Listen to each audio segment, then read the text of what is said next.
Who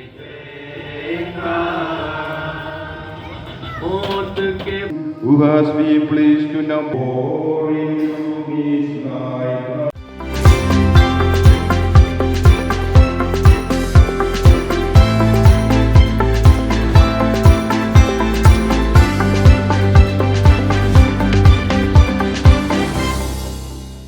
आज Easter है और आज के इस दिन विशेष रूप से हम ईसा मसीह के जो पुनरुत्थान है उसको याद करते हैं।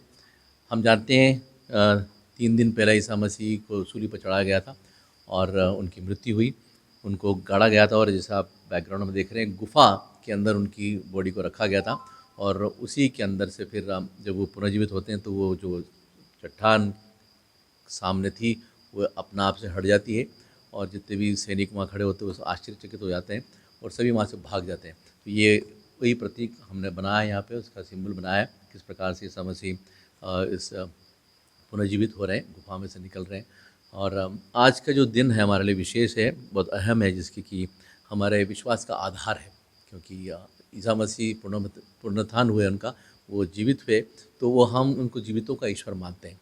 और जब ईस्टर को मनाते हैं तो विशेष रूप से हमें यही याद दिलाया जाता है कि उनकी मृत्यु तो सांसारिक रूप से थी, हमें भी उस मृत्यु को पार करना है, लेकिन जो नवजीवन मिलता है, जो पुनरुत्थान होता है, वो सबसे बड़ी बात है। हम सबों का भी जो बाइबल में हमें सिखाया जाता है कि जिस प्रकार से ईसा मसीह मृतकों में से जी उठे, हर एक इंसान को जी उठना है अपने सांसारिक जीवन से, पापों से दूर होकर के।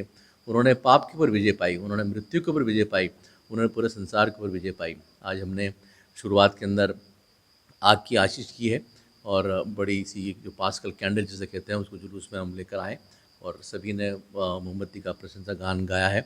क्रिस्त की ज्योति, हम ईसा मसीह को संसार की ज्योति मानते हैं और उसी को लेकर के हम आए। और पूरे चर्च के अंदर अंधेरा था उस समय, सिर्फ पास्कल कैंडल जल रही थी। फिर चर्च के अंदर आने के बाद जो पूजा पाठ हमारी मिसा है, मिसा बलिदान है, जो क्रिस्त है, उसको हमने किया है। और साथ साथ यहाँ पे आप जल देख रहे हैं, जल कुंड देख रहे हैं, ये इसमें जल की आशीष हुई है, नया जल जिसे हम होली वाटर कहते हैं, जिसमें कि हर एक ख्रिस्ती भाई बहन अपने अपने घरों में एक एक छोटी बोतल लेकर के अपने घर में रखते हैं। एक तरह से जो पवित्र जल घर के अंदर है, कोई बीमार पड़ जाए तो उनको पिलाने के लिए, या फिर कोई दुख तकलीफ आए उसमें समय क्रूस का चिन्ह बनाने के लिए, ये सभी घर में रखा जाता है। आज का दिन सभी ख्रिस्ती भाई बहन जो हमारे साथ दुखों की माता चर्च है, हम सबों ने मिल करके बनाया है। और जो भी सजावट की है हमारे लोगों ने की है, सिस्टर्स ने की है। और एक तरह से आज अब से हम करीबन 6 हफ्ते तक ये ईस्टर हमारा चलेगा, जिसके अंदर की विशेष प्रार्थनाएं की जाएगी। फादर कॉस्मस 40 दिन तक क्या रहता है? 40 दिन तक तो पहले था, गुड फ्राइडे के पहले तो जो था हमारा उपवास था, फास्टिंग था, जिसमें कि हम 40 बोलते हैं उसको, 40 दिन तक हमने तैयार की थी अपने आप को आध्यात्मिक रूप से कि हम इस बड़े त्यौहार को बनाए, प्रभु यीशु का जो सबसे बड़ा त्यौहार है हमारे लिए, उसको मनाने के लिए हमने ये 40 दिन उपवास किया था, फास्टिंग की थी, प्रार्थना की थी। अच्छा, जैसे कल ईस्टर के बाद आज जन्म होता है तो कितनी खुशी होती है सेवासियों?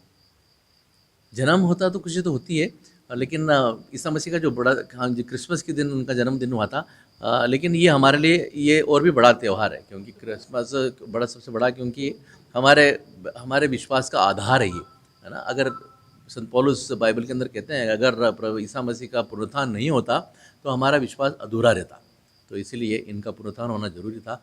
ये जीवितों का ईश्वर है, हमारे साथ रहते हैं ईश्वर। कौन सा चर्च है ये 7 दुखों की माता चर्च है, म्योलिंग रोड, भट्टा में।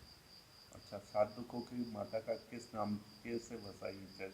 ये 7 दुखों की इसलिए कि ये शुरुआत के अंदर यहाँ पे काफ़ी कठिनाइयाँ थी, आसपास के लोग जो कठिनाई में थे, ये कॉलोनी बसाई गई थी और काफ़ी परेशानी में, गरीबी में लोग रहते थे, और इसीलिए इसका चर्च का नाम 7 दुखों का रखा गया कि माता मरियम ने अपने जीवन में 7 दुख सहे।